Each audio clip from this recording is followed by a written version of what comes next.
pika mwasi. Bo sepela déjà. Émission Alléluia qui toko makasi. Riche en information, riche en images, certainement vous allez gâter. Balobi, retour, il y a candidat malheureux, frère Martin, na ancien premier ministre, où il y a souvent banda qui est belé comme le premier ministre Nyonso.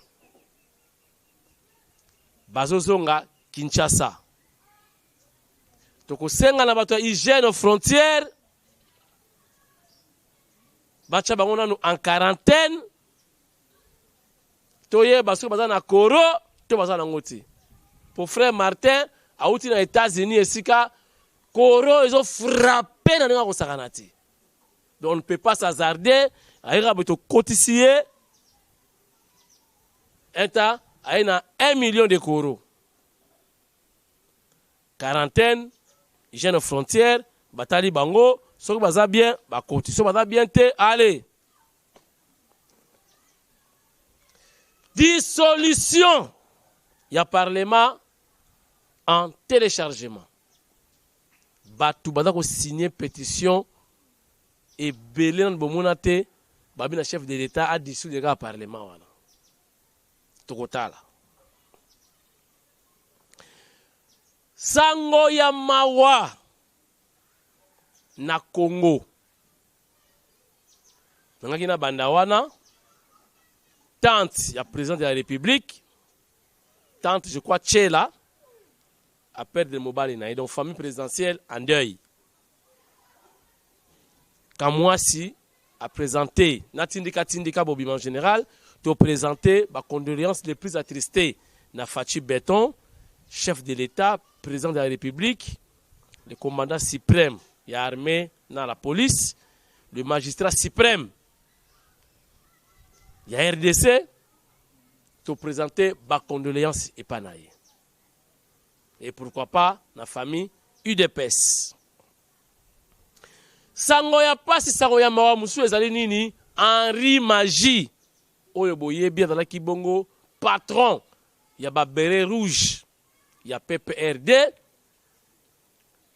ce qui facha lobi likambo ye fois que na sangisi bana ngaba bana yolo alati ba beret rouge ye moko tala ventre gaillard ba petana ba konda abani pe koloba azo finga chef de l'état benga ye garçon. Soki bangi, soki nini, yemego asali grève de faim, ba bêtier sur le bama sané ba mettre qu'on a PPRD, ba récupérer pe mbala moko plainte bimi outrage au chef de l'État akena Selembao. Qu'est-ce qui s'est passé? Olia vanda na ye. Le patron, yaba beret rouge akepe ko sala appel ndenge ndeko ruaka ningi ki ningi yepa do senga appel akena appel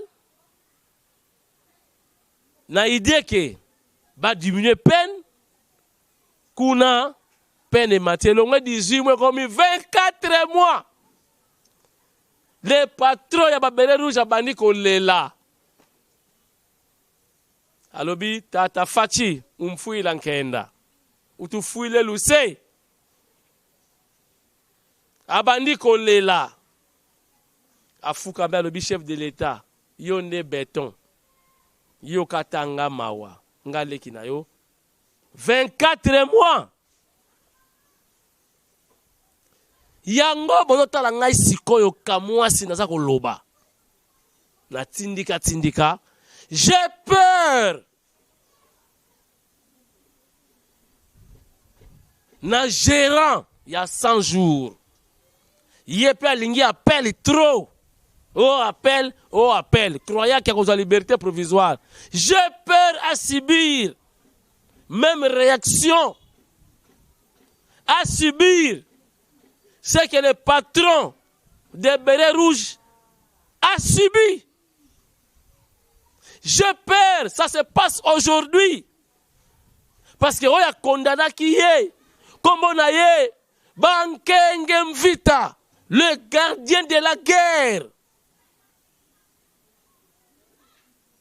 Bankenge Mvita, la sentinelle, le gardien de la guerre, du feu.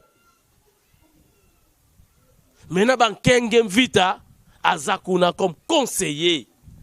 Bon, expliquez-nga, croyez-vous, ngai na condamné batu, na condamné mutu. Batini nga siko kuna comme conseiller, ba annuler condamnation wana. J'ai peur que Rwaka ningi à subir, oh le patron Babel Rouge à subir. Et déjà ba avocat ya Jamal, ba lobi qu'il est là au kufa, ba vérité ba ningo bima. Azwa ki nekaka 3% ya pamba sur 57 millions de dollars. Ça c'est blaguer avec l'argent de l'État, l'argent des contribuables ça. Namoni ba mbisi ba polo, balonga ba polo prison ba polo, oh le dossier est vide. Qui vous trompe que le dossier est vide? Le dossier n'est pas vide. Il y a quelque chose là-dedans.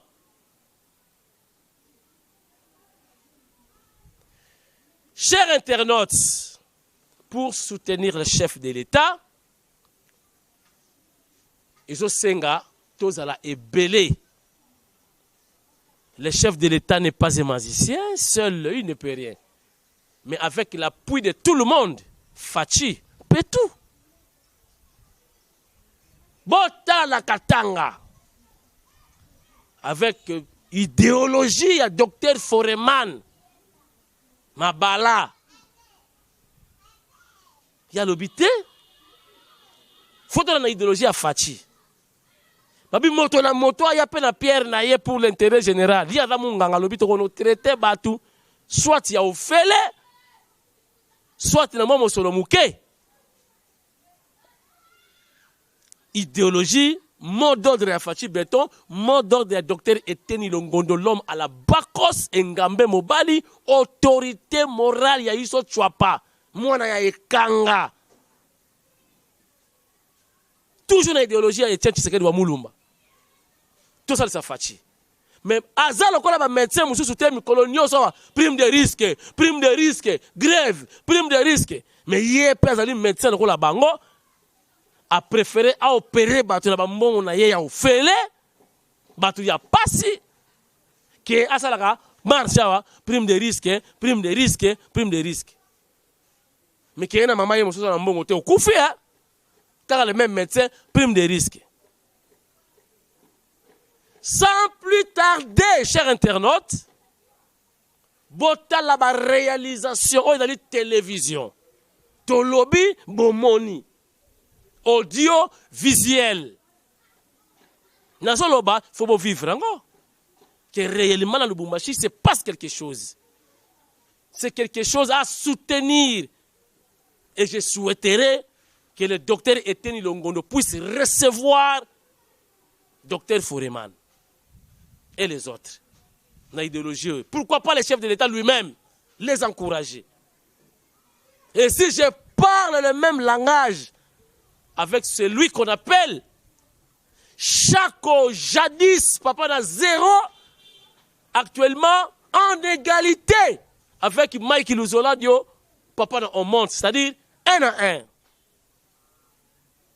Chako aboti, Luzola de paix aboti.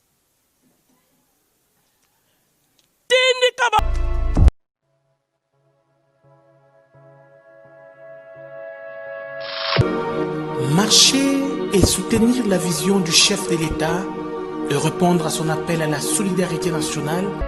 Je lance un appel à la solidarité nationale de tous les opérateurs économiques ainsi que d'autres pays et organismes.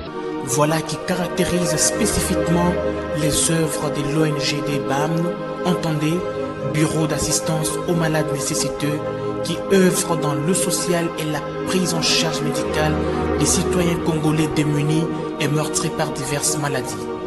À Lubumbashi, de jeunes médecins qui ont évolué à l'étranger ont désiré servir leur pays au sein de l'ONGD BAMN se sont saisis de la vision du chef de l'État et ont répondu positivement à son appel à la solidarité en passant par la réalisation de plusieurs actions concrètes sur terrain.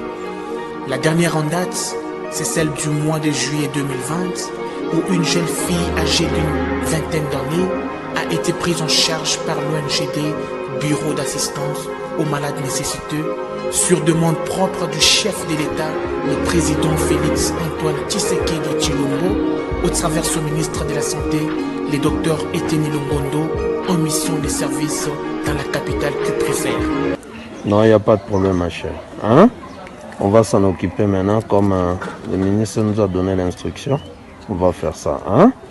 Il sera opéré. D'accord?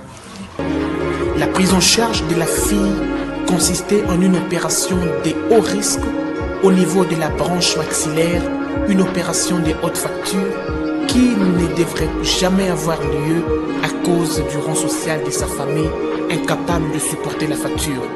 Mais gracieuse. Si chaque papa n'a un, enfin, pour cet élément, combien riche, oh, il chef de l'État, n'est-ce pas, mon qui bazali. Et non comme des médecins, oh, prime des risques, matin, midi, soir, au leba qui n'est pas ya ministre Mayo, bango ba ya pas ministre de la santé, on dirait ministre de la santé dans la caisse, a foutu un docteur. Mais t'as un médecin à Boye, na province, dans le Lubumbashi. T'as la ninga la Rosala. Voilà. Félicitations, bravo, docteur Aksanti Sana, Nukuyangu et Yokani. Merci beaucoup. Toke na masolo o ezapé à la une actualité, o ya mwana ngoika Sanji. Après kombona ba mousse, ba mbetu, ba kiti. Na ba bidon, ya 25 litres bimili banda, ba degerpir bango. Oh, eleki c'est eleki. Mais ba émotion. Il y a bango ba millionnaire, pour ça ba bola, tout ça na ba émotion mingité. Ba émotion. Maman Christelle a lobby n'importe quoi. Oh, ils ont ma justice, ça n'a rien à voir avec le chef de l'État, rien à voir avec maman Denise. Donc, aloba qui m'a bezangatina. Tant se rendre compte que mon a été filmé et diffusé, partagé, et ça lui buzz, Yemoko azui liboma. Ah, ça là, bameya culpa, par écrit, mabe. Allo bango sans papier, mabe. Kizunguzungu zui mwana. Aye comprendre que mingamba munene. Oh, y'a na base. Na Kasai, si maman Denise aye kuna boboke la bango mabanga, boye na boye na boye. Na suka bano senga ba pardon, yemoko. Po na ngai kamwasi.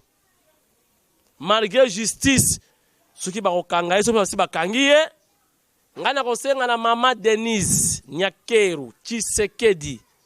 Azali mama ya ba mama nyonso. Mama ya bana nyonso. Alimbisa Christelle. Ce qui va kokanga ye, akene kotala ye, ndenge papa wa Roma, pape Jean-Paul II, akene kotala assassin wa betaka ye masasi. Parce que maman Denise azali catholique, ataki na lycée to bongisa, na lobaka na émission moko ke maman Denise faut qu'il lycée to bongisa. Et c'est boyeba ke mangaba na lobaka na avance information. Après maman Denise pe akene kotala bana kelasi yada ene na bango na lycée to bongisa kepe na ba école mususu. Maman Denise oza mama na biso. Bana bobi kaka ndenge bana bazalaka. Mwana na ba émotion, mwana lobby biso toza na bana makaka biso perdre mon respect. Mais suka obwaka mwana te. Maman Denise a dit première dame. Bana nyonso na ba shege bana ye. Awaka ba kondeni. De l'autre chèque pas bah bon ma kuna to mon arrière fachango pe to liate aza chèque il a parlé mais ce que tu as dit, tu as braza. Non. Bon, bango nyonso na ba koka, ba ndundu. Donc, bana ya maman Denise. A boire bango ndengeni.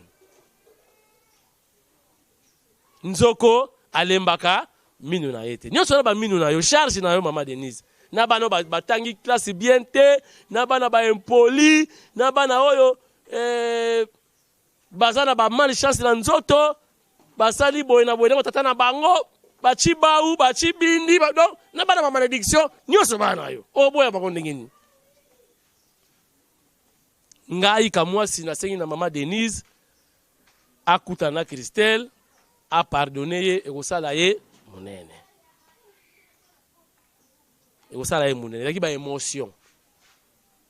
Nga kamwa sinasengeli ye pardon pour maman Denise, ata maman na biso nyonso. Nga pe na kosala erreur. Naza mutu, soit na micro, soit na action, so maman Denise aboya ngai.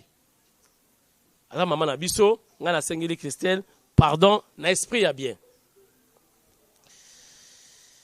Voilà, bota la extrait, ya ba visite ya mikolo yo maman Denise asali na ba école. Bota la maman ya boye. Aza, nazo mona ki azangi ba capacité te ou be kozanga volonté ya ko pardonner Christelle. Sans plus tarder, avec la complicité de Chaco, toujours à la caméra. Jadis, papa dans 0. Actuel, papa dans 1. En égalité avec Mike Luzola de papa dans on monte. Pour faire plaisir également à maman Jenny Ndaya Kayembe, future députée. Ba maman oba yo tondi sa parlement bangoyo. Balongo la ba safu wala ba déranger la pa bata diamba. Tindika bango di.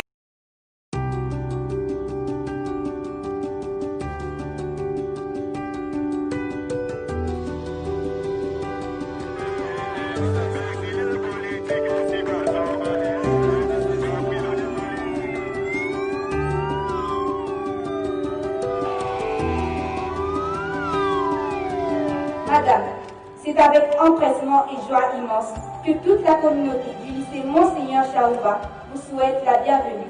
Nous profitons de l'occasion pour vous présenter le cas d'une de nos condisciples, votre fille, Mwanza de la 6e coupe étudiante, qui souffre de la drépanocytose et nous comptons sur votre intervention.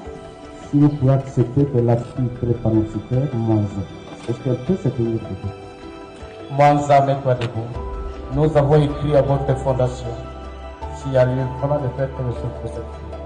Si elle a pu survivre à ses jours, c'est grâce à l'école, mais grâce aussi à ses conditions de classe. C'est une fille rejetée. Au niveau de la famille, on souhaite même sa mort.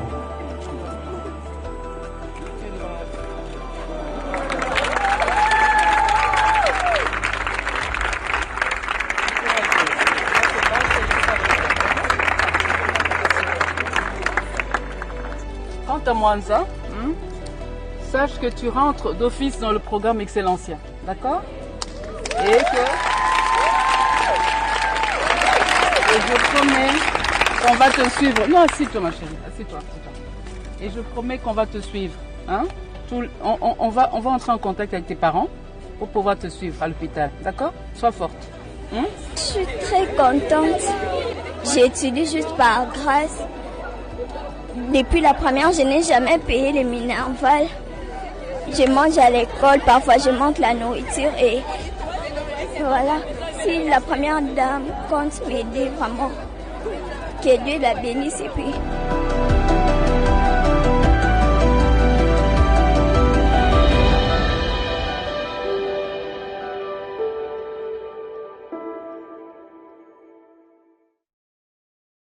Merci, nous sommes de retour sur ce plateau de Tindika Télévision. Merci na réalisation Mike Luzola na Chaco na caméra, botali événement ndenge maman sala ba descente mikolo yo.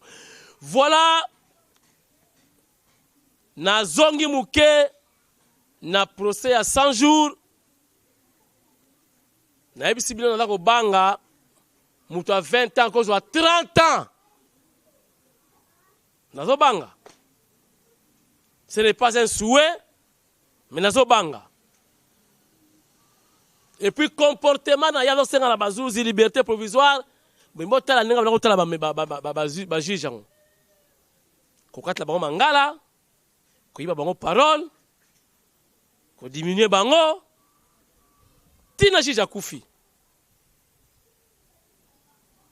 Maintenant liberté provisoire senga pa banani et pas na bango. Ezala ko na bonne classe. Ozo boudé ba assistant, ozo boudé ba CT, ozo boudé ba professeur, yo tangaka mingi yo mona maele. Mais et quoi arriver na moment bo zakana besoin ba CT wana, ozo na besoin ba assistant wana, ozo na besoin professeur. Mais professeur na assistant, croyez-vous ba ko intervenir na cas ya étudiant un modèle wana na sauté. 30 dollars na aéroport international ya Njili ou bien na ba beach Ngobila en l'occurrence pour la lutte contre COVID-19 na batapoto baza ko benga boy mais bon ba bana ya Rwanda ba 60 dollars biso 30 dollars a pamba tolika biloko losi ya ofele bobi ke makambo ya corona oye e embrouiller situation ya mboka na ninga ko sakana te e embrouiller na budget ya mboka et sali makambo na ki prévité. Pourquoi pas avec moi 30 dollars to ça peut mbongo na caisse ya l'état oye bimi mbangu na compte à COVID-19 et embrouiller même programme à chef de l'état. Et la santé n'a pas de prix, dit-on. Si on peut 6 mois 30 dollars, bah go pass c'est 50 dollars. Chaque jour, on voyager pour 55 euros. Mais 30 dollars pour un prélèvement, hygiène aux frontières, et ça la moussa, on peut battre la bino. Na bande ko mususu, ma beza wapi. Na moni mtao dénoncé na Rwanda 60 dollars, on n'en parle pas. Car ya Congo 30 dollars et comme problème. Et t'as pas d'intérêt na bisomoko, tout ça débat na kati na ngote. Ils allaient qui docteur Etienne Longondo, bateau hygiène aux frontières, docteur Mouyembe, il y avait collège de médecins, il faut réfléchir.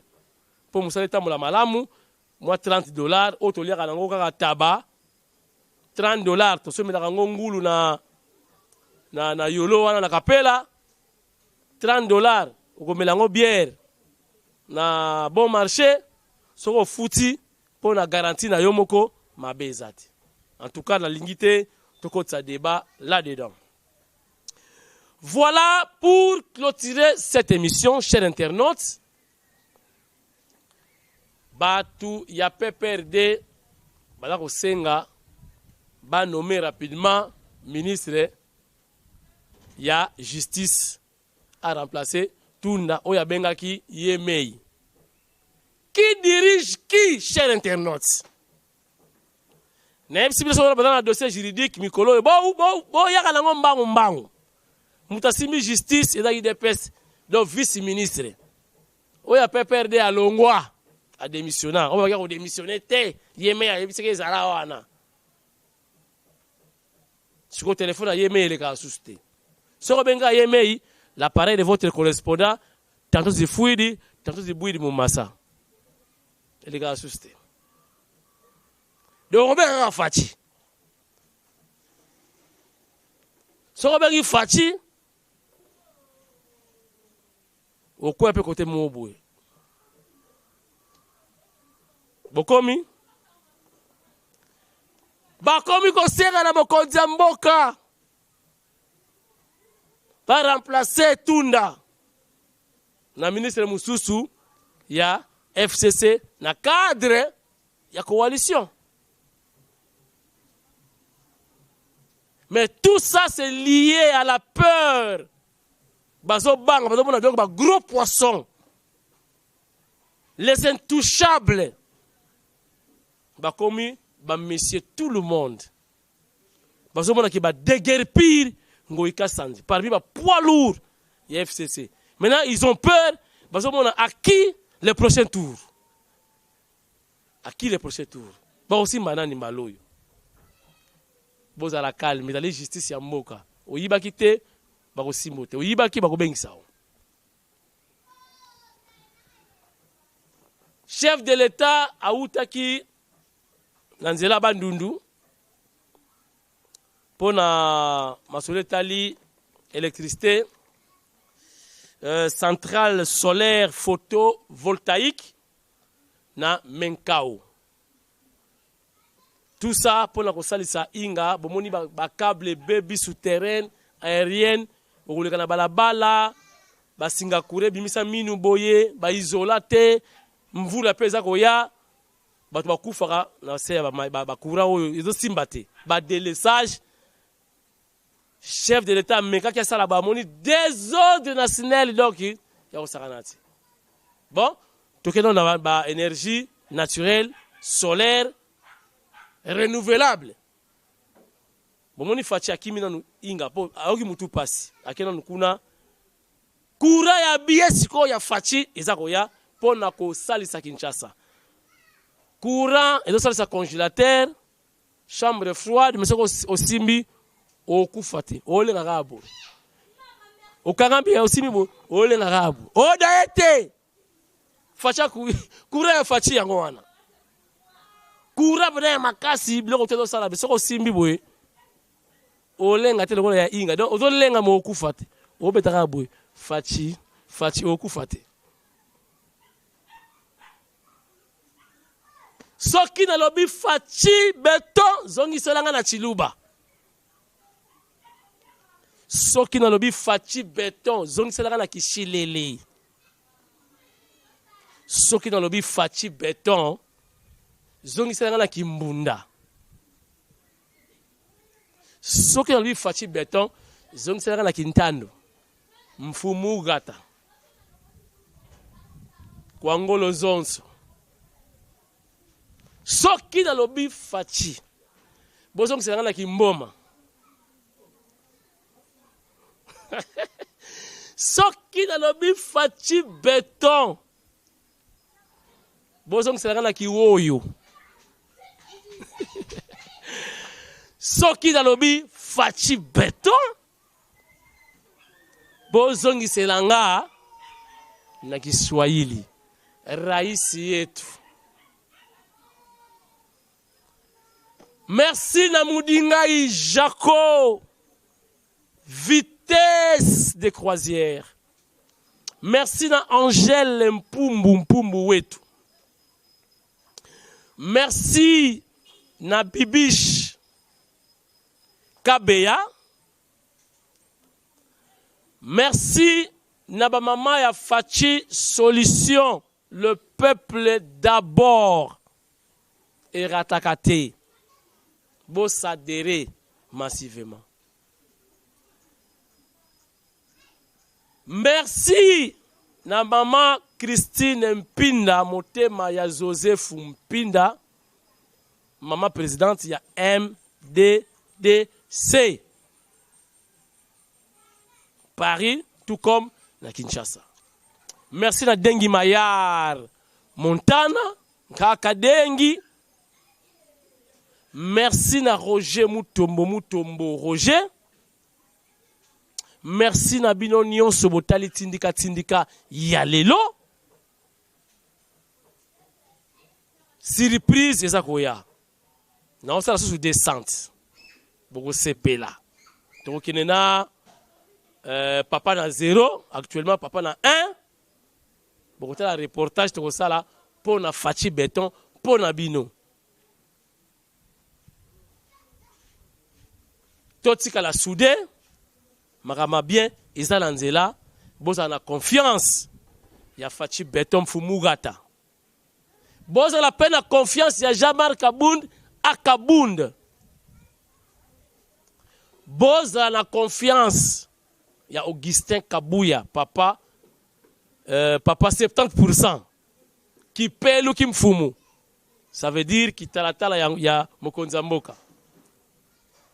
Batu ya FCC ou PPRD boza la l'aise, boza la calme. Ministre ya sika akoya na ye bo remplacer facha ko tchaye. C'est comme ça. Tu le bite bo fuka me la fachi.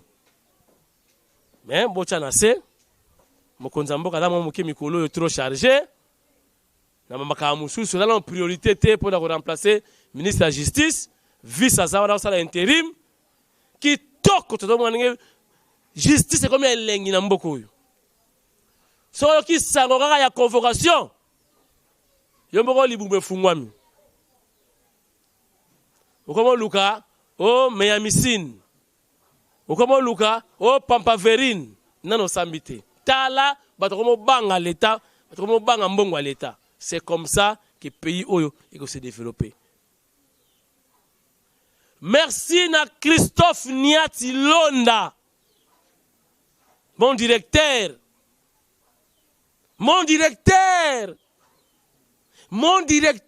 Christophe Niati Londa.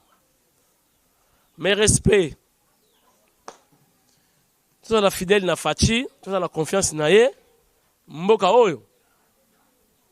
Et qu'on redore imagine. Ce qui Fachi a réussir te, comme ça mboko oyo. Mboka koufi. Angèle Pumbu, futur député, merci également. Tokutani très prochainement. Na Tindika télévision. Goodbye.